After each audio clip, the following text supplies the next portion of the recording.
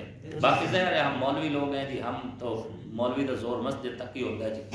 ہاں جی، تو ہمارا زور الحمدللہ ہم تو مسجد سے ہی بات کریں گے، دار اللہ مسجد میں ہی بیٹھ کے بے شک بات کریں گے. ہمارا سہارا تو مسجد ہے. بے شک جی بعض لوگ ہیں وہ جی دوسرا کیا نام ہے جی دین دے نام تے سیاست کر رہے ہیں. پاکستان بھی تو دین دے نام تے ہی بنیا سی. بالکل پاکستان کا مطلب کیا؟ لا الہ الا اللہ. تو دین کے نام پہ بنایا نا پاکستان. تو جو پاکستان بنا ہی دین کے نام پر ہے تو اس میں سیاست بھی اسی طرح ہی ہوگی. تو ہم تو الحمدللہ خدمت کا نام لے رہے ہیں آپ کو. ہم کہہ رہے ہیں کہ خدمت کے عنوان پر آپ ہمارے ساتھ چلیں انشاءاللہ. اللہ کرم فرمائیں گے. اللہ آپ کا اور میرا حامی و ناصر ہو، اور اللہ آپ کو ہم سب کو دنیا آخرت کی بھلائیاں اور عزتیں نصیب فرمائے. اس مسجد کو قیامت کی صبح تک تمام مسجد مدارس کو اللہ آباد اور شاد فرمائے.